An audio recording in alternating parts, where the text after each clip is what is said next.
칼단발 딱 하고 정장 착 갖춰 입고 제가 기억나는 의뢰인은 이제 사건이랑 관련 없는 자기 개인적인 영상까지도 싹 다 보내신 분이 있었어요. 증거 1은 카톡으로 보내주시고 증거 2는 이메일로 보내주시고 이 사람이 개떡같이 말을 해도 나는 찰떡같이 알아듣겠다라는 태도는 유지를 해야 되는 것 같아요. 겉으로 보기에는 맨날 뭐 사무실 불 켜져 있고 SNS나 이런 때 뭐 오늘도 뭐 밤늦게까지 일을 했다. 뭐 같이 일할 때 뭔가 문제 제기만 많이 하는 분들이 있는 것 같아요. 문제 제기만. 이거 근데 이거 문제될 텐데. 이거 뭐 할 텐데 하면서 기존에 뭔가 해왔던 것들이 분명히 있고 이유가 있을 텐데 내가 새로 찾아낸 문제인 것처럼. 안녕하세요. 루스튜디오입니다. 저는 이결의 변호사 김민지 변호사 서우영 변호사입니다. 저는 이거 로스튜디오를 보시는 분들 중에 사회초년생들도 있고 다들 사회생활 하시는 분들이 좀 많을 것 같다고 생각을 했는데요. 일 잘하는 사람들에 대해서는 좀 다들 저 사람 일 잘한다라고 공통적으로 말하는 것들이 있는 것 같아요. 그래서 오늘은 어떤 사람이 도대체 일 잘하는 것일까라는 궁금증으로 그 대화를 해보고자 해요. 여러분들이 생각하는 혹시 그 일 잘하는 사람 하면 딱 떠오르는 이미지가 있으신가요? 예를 들어서 혹시 아실지 모르겠지만 굿파트너에라는 드라마에 장나라 변호사가 있는데요. 칼단발 딱 하고 정장 착 갖춰 입고 이제 일에서는 약간 감정 동요하지 않고 되게 이성적으로 모든 일을 해결하는 이런 스타일의 사람이 좀 일잘러의 전형으로 이렇게 떠오릅니다. 저는 요새 챗GPT가 많이 하는 말인데 너 막 핵심을 찔렀어 이런 대사를 막 치잖아요. 핵심을 파악하고 있는 사람이 일을 잘하는 사람이라는 생각이 들어요. 저는 두 분이 말씀하신 거에 되게 공감하면서 또 하나 더 엄청 필요하다고 갈수록 더 느끼는 게 커뮤니케이션 스킬이 되게 중요한 것 같아요. 그러니까 내가 아무리 많이 알고 있어도 그걸 설명할 수 있는가 아니면 내가 모르는 걸 어떻게 해나갈 수 있는가가 커뮤니케이션 스킬인 것 같고 그거를 해나갈 수 있는 사람들이 일을 저렇게 잘할 수 있구나라고 느끼는 것 같아요. 근데 반대로 저희도 협업을 되게 많이 하고 사람을 만나야 되는 업무다 보니까 이런 사람은 같이 일하기 좀 힘들다. 이게 정말 다양한 유형이 있을 것 같아요. 이런 거 한번 얘기해 볼까요? 저는 변호사들끼리의 협업도 있지만 고객분들과의 협업을 항상 해야 되는 관계에 있는데 증거들은 다 이제 고객분들이 가지고 계시고 물론 제 TV 프로그램에서는 변호사가 마치 탐정처럼 증거들을 수집해 오거나 어디 숨어 들어가서 가져오는 역할을 하는 것처럼 이제 비춰지기도 하지만 실제로는 그렇지 않고요. 사실 증거는 있는 거를 가져오신 다음에 그것을 잘 구성해서 법리적으로 이제 다듬어서 올리는 역할들을 하는데 그런 증거들을 가져오시는 과정에서 굉장히 정리 안 돼서 가져오시는 분들과 그걸 좀 일목요연하게 정리해서 오시는 분들과의 차이가 확실히 있는 것 같고 더해서 뭐 증거 1은 카톡으로 보내주시고 증거 2는 이메일로 보내주시고 증거 2는 오프라인으로 가져다 주시고 이렇게 그 내용뿐만 아니라 형식까지도 정리가 안 되신 분들이 있으신데 그러면 굉장히 힘들다. 제가 기억나는 의뢰인은 이제 사건이랑 관련 없는 자기 개인적인 영상까지도 싹 다 보내신 분이 있었어요.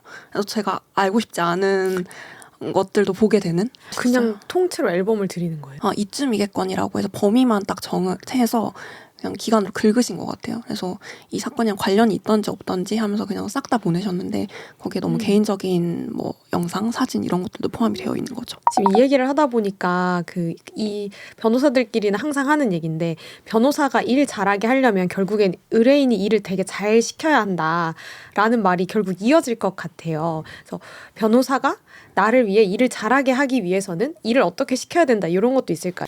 먼저 사실관계나 증거나 이런 것들을 내용이나 형식을 좀 통일해서 가져오시면 변호사들이 더 일을 잘 하게 될 것 같고요. 더 빠른 시간 내에 일을 처리할 수 있을 것 같습니다. 그리고 사실 의뢰인이 뭔가 일을 효율적으로 의뢰를 한다라는 거를 기대하기는 힘드니까 왜냐면 너무 다양한 사람들이 있으니까 사실 변호사의 직무 중에 하나는 이 사람이 개떡같이 말을 해도 나는 찰떡같이 알아듣겠다라는 태도는 유지를 해야 되는 것 같아요. 근데 그럼에도 불구하고 그 의뢰인 분들께서 변호사한테 의뢰를 할 때 저는 제일 중요한 건 사실관계를 모두 싹 다 빠짐없이 얘기를 하는 거. 왜냐면 거르는 건 이제 변호사가 뭐 취사 선택을 할 거기 때문에 이거를 빼놓고 얘기를 해버리면 나중에 가서 돌이킬 수 없는 일들이 너무 많아지더라고요. 그래서 이게 유리하던 불리하던 중요하던 아니던 다 얘기를 할 것 빠짐없이 이게 제일 중요한 것 같고요. 그리고 두 번째로는 내가 원하는 바가 무엇인지를 정하고 말할 것. 그러니까 생각보다 자기가 원하는 게 뭔지 모르시는 분들이 너무 많아요. 뭐 이혼 사건도 했다가 취하하시는 분들도 많고, 뭐 고소도 했다가 취하하시는 분들도 많고, 이 사람은 처벌을 원하는 건지, 혹은 뭐 금전적인 배상을 원하는 건지, 이런 것들에 대한 방향을 정하고 변호사에게 의뢰를 하셔야 원하는 결과도 얻을 수 있다라고 저는 생각을 합니다. 이제 저희가 다 사회생활을 어느 정도 했잖아요. 일잘러들에 대해서 얘기했는데 가짜 일잘러에 대한 얘기도 사실 우리끼리 되게 많이 하는 것 같아요. 가짜 일잘러라고 되게 격하게 끄덕여 주셨는데 가짜 일잘러는 어떤 사람일까요? 저는 딱 생각나는 사람이 있거든요. 일단 목소리를 크게 내면서 자기가 한 일에 대해서 엄청 생색을 내시는 분들이 있어요. 그래서 저는 이분들이 그러니까 일을 못하는 사람은 아니라고 생각해요. 그러니까 자기의 성과에 대해서 쇼잉을 잘하시는 분들인 거죠. 근데 그 결과물에 비해서는 너무 많은 쇼잉을 하시면 좀 가짜 일잘러라는 생각이 들고 처음에는 왜 저렇게까지 하지라는 생각을 했는데 사실 회사 생활에서는 그렇게 해서라도 눈에 띄어서 자기 성과나 업적을 인정받으면 결국 또 승진이랑 고과로 이어지더라고요.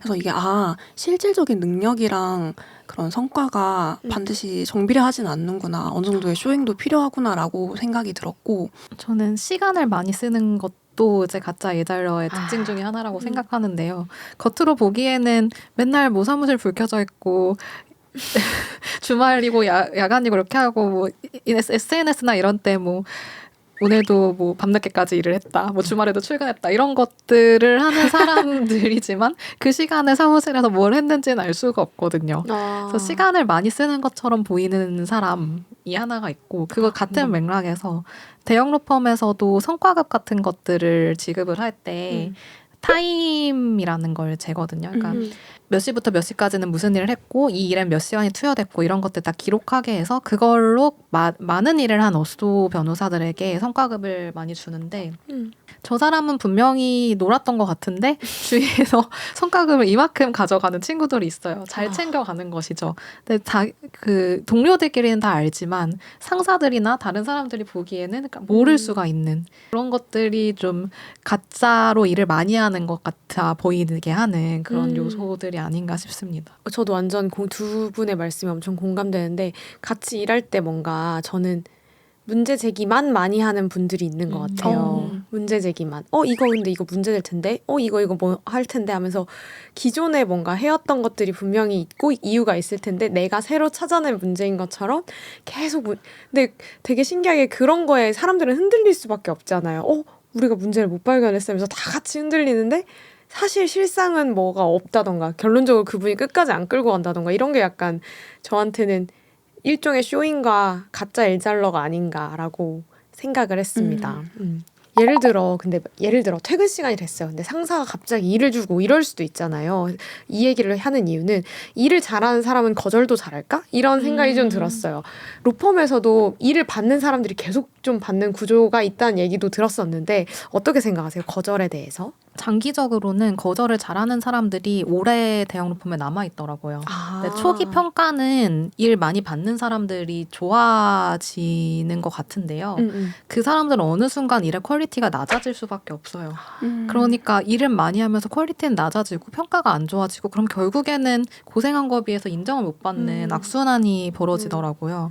그래서 처음에는 조금 일을 많이 못하는 사람처럼 보이는 사람이더라도 자기의 그런 분수에 맞게 좀 거절을 잘하는 사람들이 결과적으로는 오래 살아남는 모습을 보아오긴 했습니다. 근데 이 얘기를 들으시다 보면은 좀 그 사회초년생이나 로스쿨생이나 어쨌건 이런 변호사를 지망하시는 분들은 되게 궁금해하실 것 같은 게 로펌에서 로펌 변호사로서의 일을 잘하는 사람과 사내 변호사로서의 일 잘하는 것 사실 그 능력이 그러니까 일 잘한다는 공통점이 있겠지만 조금 다른 능력치들이 필요로 하기도 한 것 같아요. 혹시 어떻게 다르다고 생각하시나요?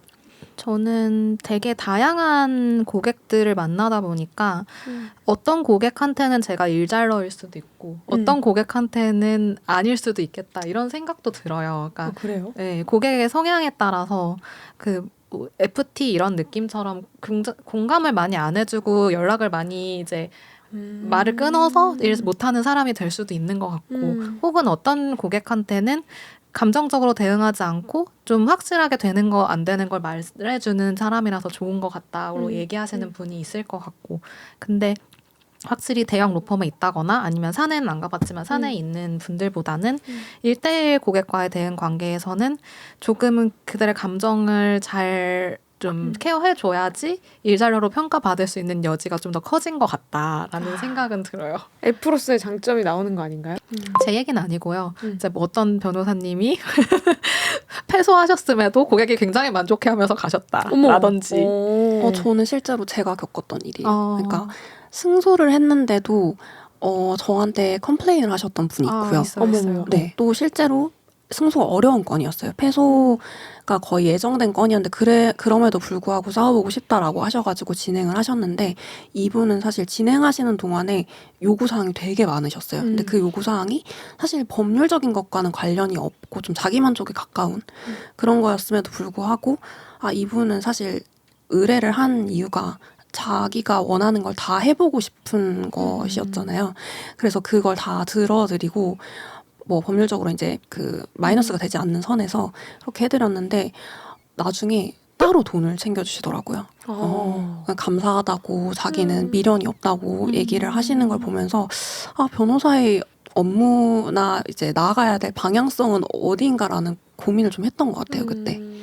그런 부분들이 확실히 있는 것 같고 아까 말씀해주신 것처럼 고객분도 원하는 방향을 처음부터 말씀해주시는 게 좋다고 얘기한 것 중에 좀 컴플레인이 많이 들어오는 게 승소를 했음에도 예를 들어서 형사에서 이 사람을 유죄를 만들었어요. 벌금이 나왔어요. 근데 나는 받을 수 있는 돈이 하나도 없잖아요. 그거에 대해서 인지를 잘 못하시고 형사고소를 먼저 원하셔서 오신다거나 이러면 저희가 이겼는데요. 저 사람 유죄 처벌 받았는데요. 근데 내 돈은요. 이렇게 되는 경우들이 있거든요. 그래서 그런 고객의 니즈를 파악하고 먼저 말씀해 주시면 가장 좋긴 하지만 그리고 그 사람들의 감정이 진짜 원하는 게 뭔가를 좀 알아야 되는 게 필요한 것 같더라고요.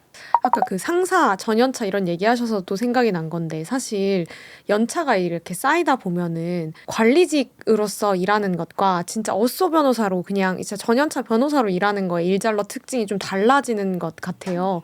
요구되는 것도 좀 다른 것 같고 주변에서 이제 슬슬 관리자 혹은 파트너 직급으로 가시는 분들이 있는데 요새 이제 자기가 구성원 변호사로 있을 때, 어쏘 변호사로 있을 때와는 다르게 요새 좀 어쏘 변호사들이 NG력이 강해져서 본인이 어떻게 대해야 될지 모르겠다라는 좀 고민을 많이 하더라고요. 그러니까 본인이 어쏘로 있을 때는 겪지 못했던 애로사항을 많이 겪는 것 같고 내 일만 잘하면 되는 게 이제 뭐 팀원 혹은 어쏘 변호사였다면 이제 좀 숲을 볼 줄 알아야 될 것 같고요. 관리자 직급은 좀 더 사람을 부리는 능력을 갖춰야 된다라는 생각이 드는데 이 사람은 이 일을 하는데 적합해. 이 사람은 이렇게 동기부여를 해주면 더 일을 잘할 것 같아. 좀 이런 사바사로 일을 하게끔 하는 그 능력이 되게 중요한 것 같거든요. 그러니까 매니징 능력이 중요한 것 같아요. 로펌에서 대형 로펌의 경우에 보통 많이 얘기하는 게 제일 전연차 어쏘일 때는 주어진 일을 열심히 하고 뭐 오히려 영업이나 이런 건 신경을 쓰면 오히려 나쁘게 보이고요. 잘하지도 못하면서 괜히 이제 또 다른 데로 눈 돌린다고. 그러니까 전연차 어쏘한테 요구되는 능력은 주어진 일을 열심히 하되 이제 선배들의 서면 같은 거 많이 보고 선배들 하는 거를 공부한다. 이런 태도를 가장 중요하게 보시는 것 같고 한 중간 영차 정도 되면 아이디어를 내기를 바라시는 것 같아요. 그러니까 좀 이 사건 어떻게 해결하면 좋을지에 대한 적극적인 아이디어를 내기를 원하는 연차가 한 중간 연차에 생기는 것 같고 그걸 넘어서면 이제 새롭게 수임을 하고 영업을 하고 그리고 그 다른 업소들을 관리해야 되는 이제 관리자 직급으로 넘어가게 되는 것 같은데 그 3단계마다 요구되는 능력이 확실히 좀 다른 것 같고 그걸 넘어갈 때 좀 어려움을 겪으시는 분들도 많으신 것 같아요. 그러니까 방금 말씀하신 그 3단계 능력이 뭔가 1단계를 열심히 하면 2단계가 키워지고 이런 게 아니라 정말 맞아요. 그냥 독립적인 것 같아서 정말 어려운 것 같다는 생각이 드네요.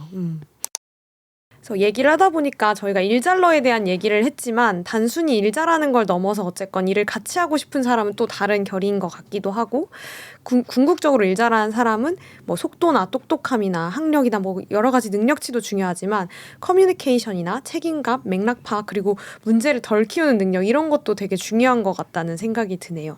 이걸 보시는 분들이 생각하는 일잘러랑 어떤 걸 겪어보셨는지도 되게 궁금한데요.